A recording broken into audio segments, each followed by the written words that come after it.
are back, Livin Large with Chef Hunter Lee this week. Chef, thanks for coming back. It's great to have you back over. I see something I recognize, my favorite kitchen appliance, a crock pot.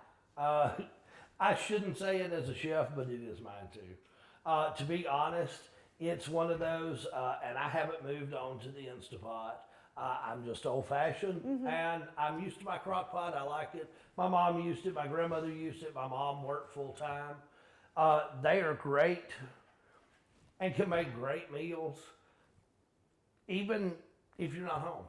I mean, you can't beat the fact that you don't have to do anything other than prep it and put it in there. I know, it really is so easy. And I'm so glad you mentioned that about the Instapot. I haven't hopped on that bandwagon yet, or the air fryer. I'm still old-fashioned with my crock pot. I think that's going to be my Christmas present to myself is an air fryer. I see everybody has them, and it's time. Well, you know, I have a birthday coming up too. If you want to, give me one for your soup chef. Oh, I am, like I said, my mom used to my whole life. She worked full time. She could put something in the morning. Dinner was ready in the evening. And I always, as I was older and started cooking, I kind of made fun of it a little bit at first.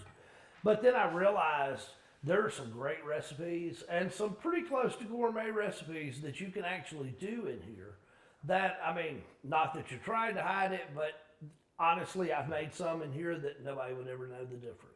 And what are some of your favorite crock pot meals? One of the ones in one of our first books is actually in my first book is a very, very old Southern recipe called dripping beef.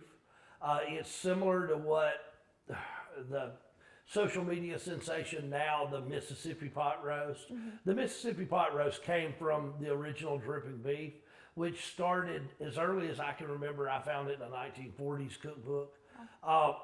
And it was cooked in a crock pot. I mean, when they first came out, that's how it was done. It was done in a crock pot. They're great.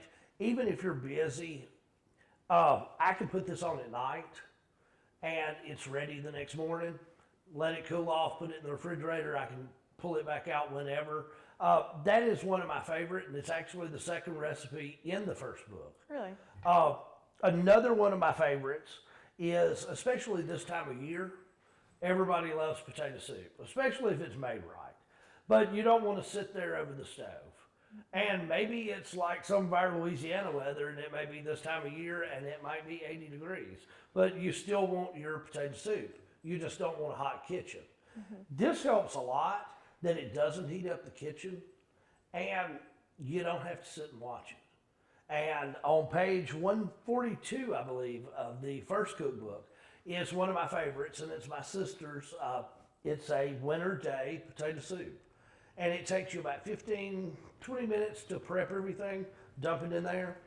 8 hours later, you have perfect potato soup, and it's one of the best potato soups I've ever tasted.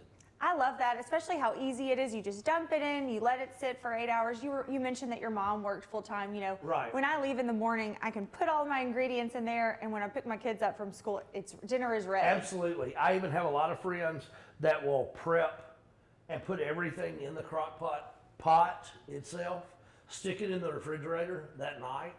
So when you're getting the kids ready or whatever, you actually just take it out, let it get to room temperature. When you get ready to walk out the door, put it in, cut it on. So you don't even prep that morning. There is one thing I really don't like about crock pots, and it's once we've eaten the meal, how dirty and bulky it is in my dishwasher. That is, I hate washing these things. I do too. Some of the time, some of the new dishwashers, they don't even fit in. So I never go without the slow cooker liners. It's not as pretty sitting on your counter, especially like my brand new crock pot. But you know what? When it's done, you pull the liner out, throw it in the trash. Or what's also easy is when you get ready to store it in Tupperware or whatever, you pick the whole liner up. You can ease it into your Tupperware, dump it out, throw the liner away. The crock pot's clean, no mess, and you're all done. So the crock pot's clean, everyone's been fed, there's no mess, and you're done. They look, so it's a win-win. You see, I keep them on me. Yeah. They look basically just like Looks like a shower cap almost, yeah. Well, I mean, I guess you could. They're a little heavier, and no, a lot of people worry about it. They aren't going to burn. Okay. They aren't going to mess anything up. but they work perfect, and it keeps it clean, and it also protects your machine longer.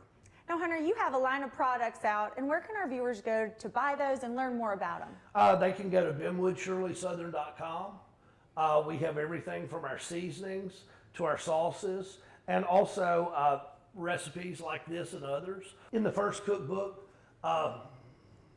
Louisiana Recipes of the People, and that has recipes similar to this, and actually has 3 or 4 crock pot recipes in it.